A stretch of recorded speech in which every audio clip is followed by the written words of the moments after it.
की -16 भागिले 3 वजा 32 भागिले 3 याची किंमत काय येत असते. तर निरीक्षण करत असताना थोडंसं बघा, इथे नाही का आपल्याला काय आहे 3 आहे आणि इथे पण 3 आहे. ठीक आहे, छेद समान आहे म्हणजे 3 आणि 3. काय करायचं, जिथे छेद समान आहे तो छेद लिहून घ्यायचं. ठीक आहे, पुन्हा आता ज्याला जो सिंबल आहे ह्या अंकाला मायनसचं चिन्ह आहे -16 आणि याला पण मायनसचं चिन्ह आहे -32 असं. ओके ठीक आहे. आता काय करायचंय तुम्हाला कधी कधी कन्फ्युज होते की सर 16 मधून 32 काढायचं का काय, ते डोक्यात नाही घ्यायचं. या मायनसच्या चिन्हाला कल्पना करा की कर्ज आहे, ए नावाच्या व्यक्तीचं कर्ज माझ्यावर आहे आणि हे -32 म्हणजे बी नावाच्या व्यक्तीचं कर्ज आहे.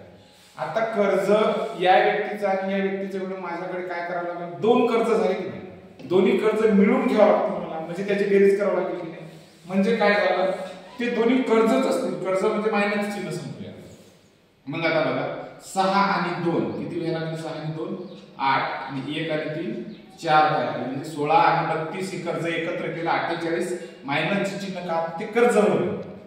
माझ्याजवळ जास्तीत जास्त तर प्लसचं चिन्ह, भागीला काय करायचं आपण 3.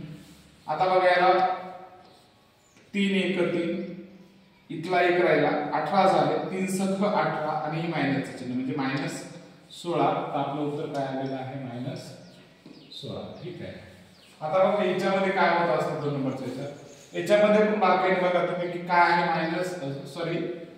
11 भागिले 7 वजा 32 भागिले 7. याच्यामध्ये छेद कसा दिसतो तुम्हाला, सेम. मग 7 लिहू इथं. ठीक आहे. आता बघा याला कुठलं चिन्ह दिसत जरी नसेल तर कल्पना करा, जिथं चिन्ह नाही तिथं प्लसचं चिन्ह आहे म्हणून समजायचं, आहे म्हणून समजायचं. मग याला आपण प्लसचं चिन्ह लावूया 11ला आणि या 32ला हे चिन्ह आहे तर मायनसचं चिन्ह 32ला.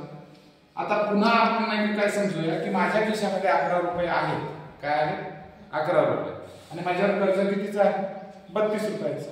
म्हणजे काय करावं लागेल, मी ते व्यक्तीचे 11ला 11 रुपये दिले तरी माझ्यावर कर्ज म्हणजे मायनसच रुपये, म्हणजे माझ्याकडे नाही का उणीव कमतरता कशाची असेल तर किती रुपयाची असेल.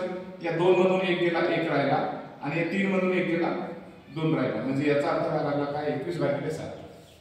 आता बघा 7 1 7 7 3 21 म्हणजे -3. आपलं उत्तर काय आलं इथं -3.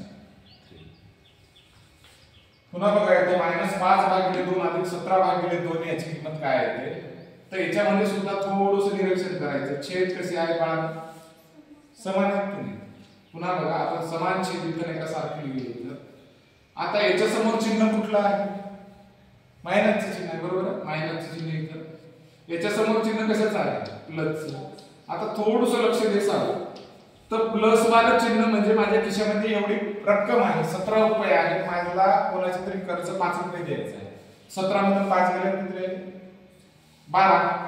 तरी माझ्याजवळ जास्तीची रक्कम 12 राहणार आहे, म्हणजे +12 भागिले 2 बे सकम 12. याचा अर्थ याचं उत्तर यायला लागलं 6. ठीक आहे, अशा पद्धतीने. त्याच्यानंतर बघा 4 भागिले 3 + 8 भागिले 3. ठीक आहे, याचं पण निरीक्षण केलं तर छेद कसा आहे, समान आहे. मग त्याच्यामध्ये छेद आपण असा एकत्र करायचा आणि 4 आणि 8 ची बेरीज डायरेक्ट करायची. 8 आणि 4 12 भागिले 3 3 1 3 3 चौक 12 म्हणजे 4 भागिले 1 म्हणजे 4 1 4. उत्तर आलं आपलं 4. ठीक आहे. तर अशा पद्धतीने आपण काही समान छेद असल्याचे गणित करतो.